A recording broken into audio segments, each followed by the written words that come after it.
Hey guys, it is Tel with Oshawa Bushcraft, and we are back here today unboxing 2 more crates of surplus from the Canadian military. Our first 3 videos on unboxing surplus were very popular. You guys seem to like watching them. I enjoyed making them. The guys in Oshawa Bushcraft got kitted out with all sorts of cool gear. Even though I wasn't looking to get any more bins, I got a tip from one of my connects in the Army that told me I should be keeping an eye on some of the bins coming down in the Ottawa area. Check out what I found, guys. We got a really good deal on 2 bins of assorted textiles. They were very reasonably priced, and from the look of them, it looks like there might be an Arctic tent in one of them and probably a bunch of sleeping bags. And if you can put sets of sleeping bags together, it doesn't take much to pay for the bins. You guys know the drill. We're gonna get into these and see what kind of treasures I found.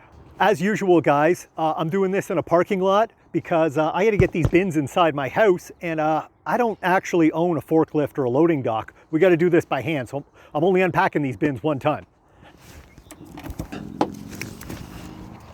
This thumbnail in the last video seemed to really get people going.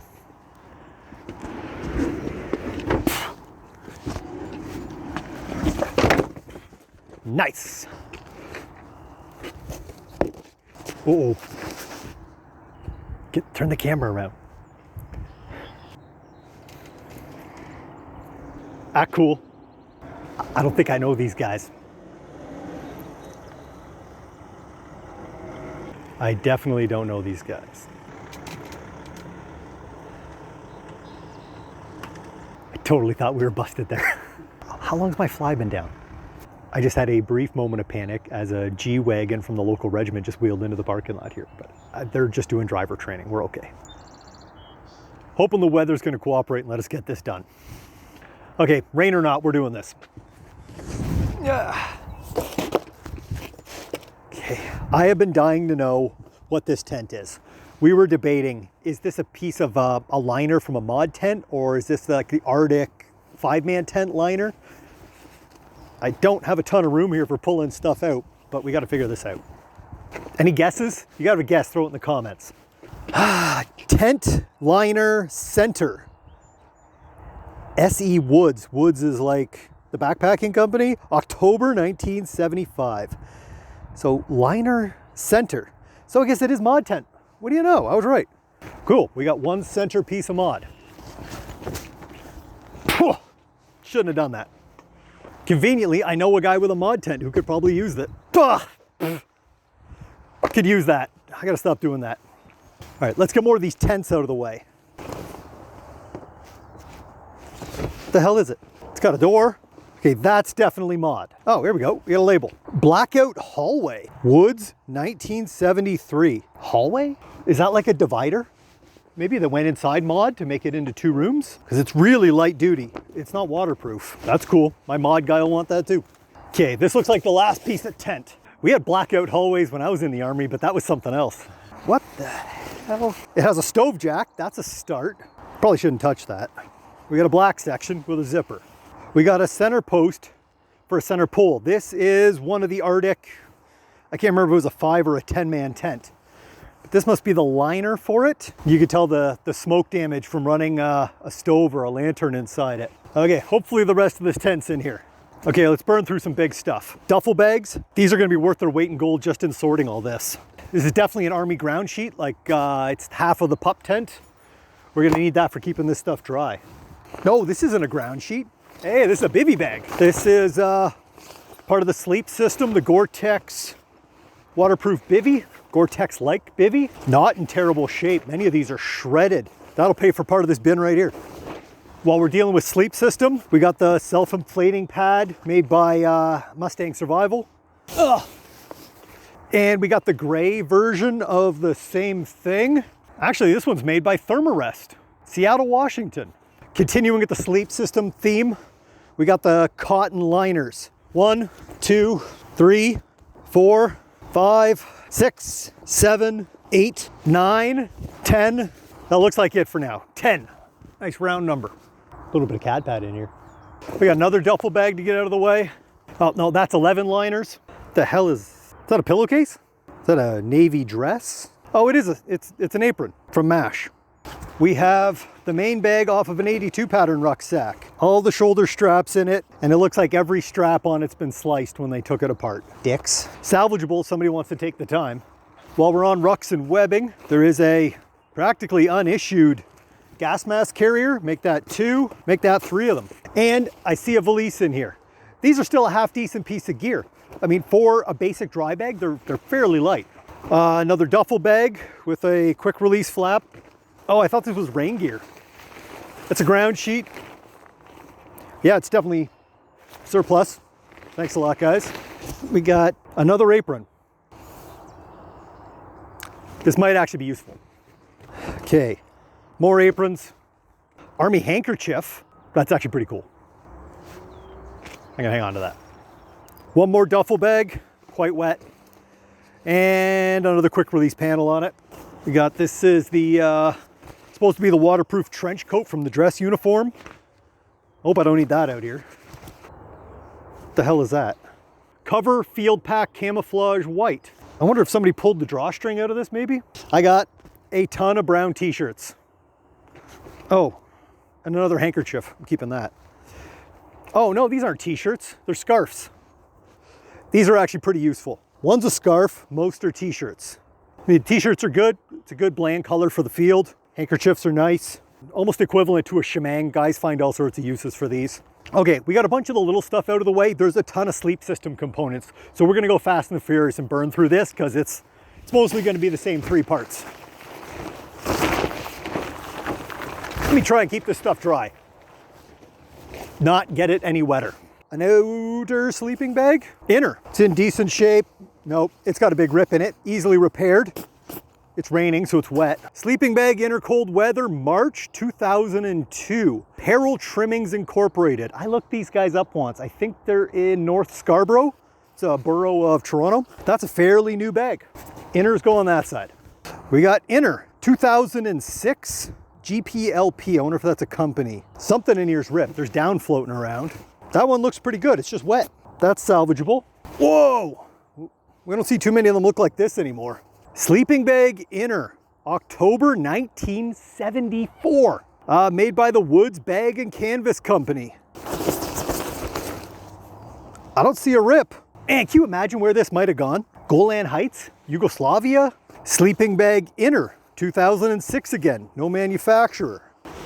Woo, getting feathers from somewhere. Oh, no, there it is. One little hole. That's an easy fix. Somebody smoking in bed. Inner. What's that? 4 of them now? Okay, we got sleeping bag outer. January 1989. GIII Limited? I don't know that one. Does have a little hole in it there. I think I saw some duct tape in here. Ooh, that's a big hole. 2 patches. That's a functional bag. Little repair and a wash. Outers go on that side. Sleeping bag inner. 2006. Once again, ripped on the baffle. Probably just got caught in the zipper. That's a shame. Easy fix though. The baffle's not super important. That's actually a fairly clean bag. Easy fix. Sleeping bag outer. 1992. Imperial Feather Corporation. I don't know that one. Might have had a sizable piece of damage done to it. Probably just a patch. That's a functional bag. That's another outer. Okay, this guy's obviously been patched. It's just wet because it's raining.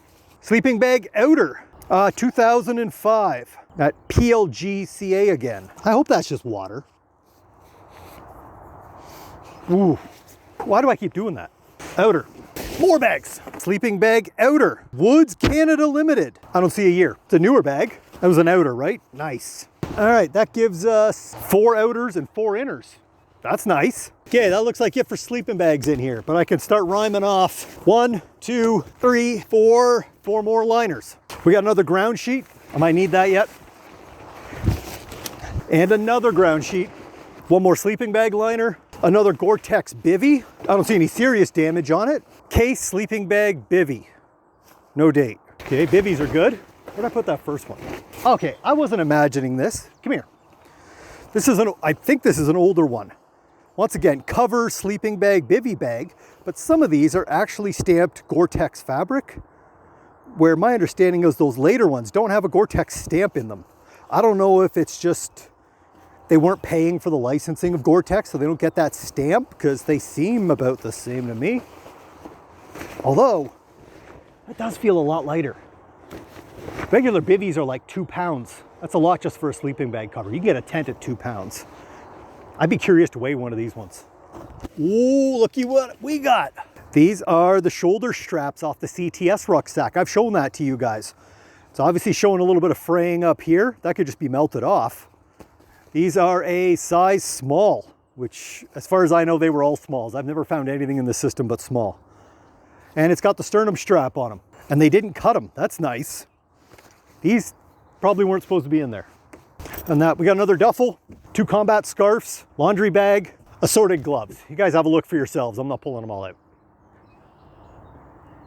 I'm gonna bag this stuff up, and then we're gonna get into bin number 2. Guess what? Check it out. Bin number 2 says it's full of sleeping bags. Wonder what we're gonna find in that one. Before we get into this, does anybody want to guess what the oldest sleeping bag we're gonna find is? Because I don't think I've personally found anything older than 74.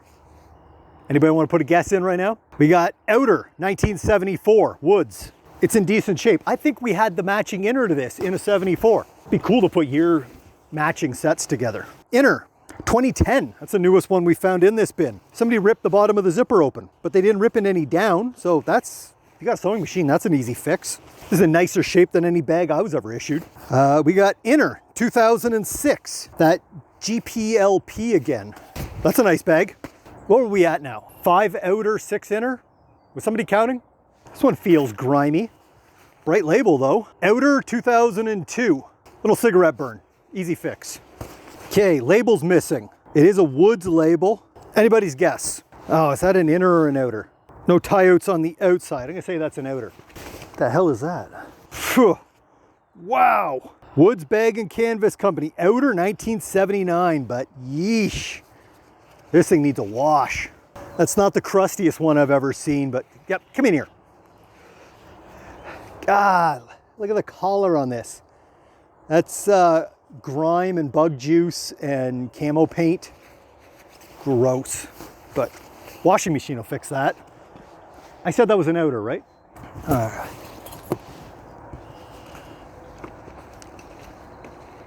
The hell is this? It's a hydration carrier from Tactical Tailor of Tacoma, Washington, with a radio pouch on it. From Small Man. O positive, that's good to know. This must be somebody's civilian purchase. That's cool. Whoa! Get a load of that. Somebody named McNamara, maybe? McNamara? We got Helmet Soldier CM735, Canada DND. I'm pretty sure this is the same kind of helmet I got issued. Same style anyway. Geez, I've never found one of these in a bin before. That's worth a few bucks. We got a pair of the Gore-Tex overalls, combat, extreme cold weather with the good pockets on them. What size? 70-30, tall skinny guy. Somebody will need that. It's the first set of these we found. There's more pouches to go with, looks like a grenade pouch. And it's also Tactical Tailor. That's weird, this stuff's in good shape. Okay, let's get these sleeping bags out of the way. Another one of these GIII 1989 outer sleeping bag. It's had a repair, easy fix, just a patch. Oh, we got another patch on the back. Again, it's an outer, it's a nice bag. I stopped counting, how many are we at? Damn it. Looks like a good bag. Oh, it's got one rip in it. Easy patch. Sleeping bag, cold weather. Outer, 1989. And somebody's already busted the neck drawstring out of this. It's halfway to being a commando quilt already. Sleeping bag, inner, cold weather. Imperial Feather Corp again, 1992. One little hole, easy patch, piece of tape. It's a good bag, inner. This one's got a ton of black Sharpie on it. I'm pretty sure it's an inner. It has tie-outs on the outside. Made by that GIII again, 1999. What? Dude, come here. What is this? Did they steal some guy's civilian purchase stuff? Thord, Australia. How did this get here? Why were there Australians here? Vest, parts, small arms, protective body, armor, chest, rig, front. It's got a spot for plates in it. Sweet. We got a radio pouch, utility pouch, triple mag shingle, score, and there's more. Look at this. All right, come on over here. There's a second one. We got another utility pouch, a triple mag pouch, an admin pouch, another utility pouch in the back. That's a sweet setup. We got a rip away panel. I wonder if the pouch for it's in here. What the hell is this?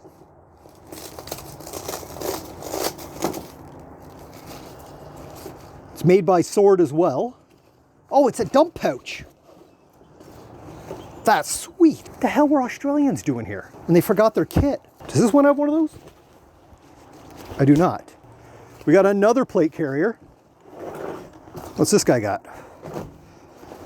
No dump pouch, triple mag shingle, utility pouch. Oh, this guy's got a Canadian epaulet on here. Who's a master corporal from the EMEs.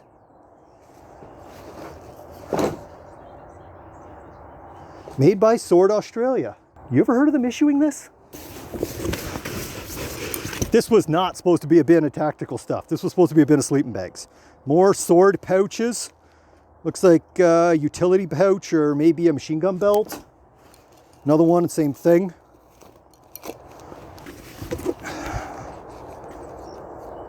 These have fluff in them. What the? Okay, that's back to Tactical Tailor again. We got a double mag pouch from, I don't know who. What is this? We got a triple mag shingle tied to another triple mag shingle. This guy's running 6 mags up front. Okay. What the hell is... Can you see this okay? We got another one of those rip away panels, a grenade pouch, mag pouches on a cummerbund or something. This is Tactical Tailor as well. Smallman, whoever you are, I got your kit. How did this work? All right, we got another Tactical Tailor mag pouch or grenade pouch. This looks like a radio pouch. Another one of those dump pouches. Yeah, same thing. Sword Australia. There's no way 3 guys all bought Australian surplus kit. An Australian unit? Okay, we got another double mag pouch, Australian. We got Sword Australia holster pistol, Browning high power. It's got a SOAR number on it, a patent number, and a NATO stock number. Does Australian even issue the high power? Another double mag pouch, Australian. We got bayonet carrier, date of manufacture 2017. It's pretty new. Bayonet carrier, no date. We have, what is this? Okay, we got a drop leg panel. Remember when those were a thing? We got a tag. Holster assembly, NATO stock number, made by Mustang Survival. They make like the sleeping pad. And it's got another mag pouch, or sorry, a pistol holster and 4 mag pouches. Even the mag pouches are made by Mustang Survival. I've never heard of them making pouches. That's pretty sick. Oh, there's more. All right, more bayonet carriers. We don't care about those. Another Sword utility pouch, ISHG.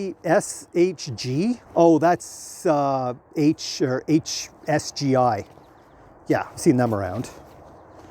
That looks like them too.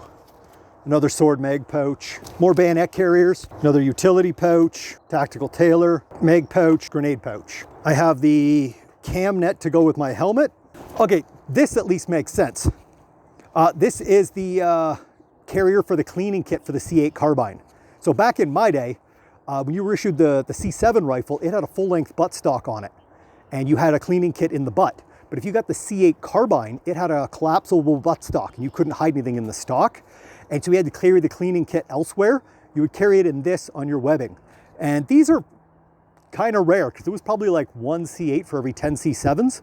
And AR guys nowadays will carry They're cleaning kits in it. Not that we're allowed to carry our ARs anywhere anyway. I'm Googling it here. I took the stock number off that plate carrier and put it into Google, and I found an article that says that during the war in Afghanistan, troops were so unhappy with the issued CADPAT vest, the Army got so desperate, they not only issued kit from a bunch of different manufacturers in different colors, that they also gave the soldiers a list of manufacturers they could choose from and they were allowed to wear. This is the first I've heard of it. I didn't go to Afghanistan. That's sweet. Sorry if I screwed up the audio through there. I was Googling while my phone is also recording audio. We'll come back to this. Let's finish up those sleeping bags. Yet another ground sheet to get out of the way. Sleeping bag, inner. 1987 Woods. It's a good year. That's a good bag. Inner pile. Sleeping bag, inner. Imperial Feather Corporation. 1992. Must have been a busy year for them. We've got a couple of 92s. Looks good to me. All right, we got sleeping bag inner, the Jones Tent and Awning Company. We don't see too many of these. September 1984. A couple of little pinholes in it. I don't see any major damage. That's a good bag. That was an inner, right? Inner pile. Last one. Jones Tent and Awning Company again, August 1981. SB Cold Weather. Oh, sleeping bag. Yeah, that makes sense. Inner. No holes in it. See? It's not old. It's reliable. Stay. Ooh, we got more tactical stuff. We have... I'm not sure what that is. I think that's a strap off of iPro. Behind the head. We got another double mag pouch, Australian from Sword, like unissued.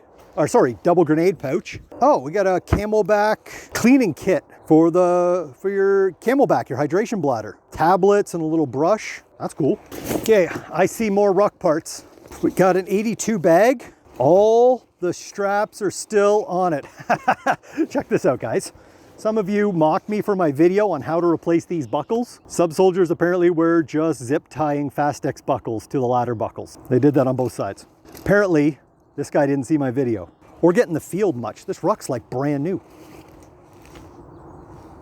Let's hope the rest of that guy's ruck's in here. I think it is. That is a yoke. That sucker is pretty clean. It doesn't get much closer to unissued than that. Somebody wants to build a new ruck right there. We got a butt pad used, but at least it isn't cut. And then I have a yoke that has been cut. This looks like a good donor for a lot of buckles. I don't think we've shown one of these before. Come on in here. Way back in the day, there was an insulated water bottle, an insulated thermos, and it had an insulated carrier. You would carry it over your shoulder. See, look common at the surplus stores because nobody buys them. They just sit there forever. You do see these around, but there's not a lot of them. Is that same camo net? No, that first one's over there. This is another one. This would be on your helmet for camouflage. We got another duffel. Come on, prizes. Muckluck liners. They do have the same name in them. I don't see a size. Might be a 10. Anyway, they look like a pair. Pairs are good. Oh, we have a white helmet cover for that same helmet, but for the winter. 3 winter balaclavas, the hip belt for that 82 pattern ruck, and 2 pairs of coveralls, and then some odds and ends. Come on, have a look. Oh, I shouldn't have left this out. We got Morbius straps for that ruck. There might be a full ruck in here yet. And 1 broken sleeping bag strap. They usually are. That's it. And then odds and ends. Another epaulet. Where's this guy from? His just says Canada. He was a master corporal. Must have come off that gear. Did we get a final count on how many I had? There you have it. So the stuff we were obviously expecting was sleeping bags. That's what was expected in this load. And there had to have been enough there to put 10 sets together. There was at least 10 sleeping bag liners. We got 3 of the Gore-Tex bivvies, all in serviceable shape. They're a high ticket item too. The various tent pieces, they can be hard to move, but we know guys that are into that stuff, so I'm sure somebody will be interested in that. A lot of odds and ends, you know, I could probably build 2 rucks if I find frames.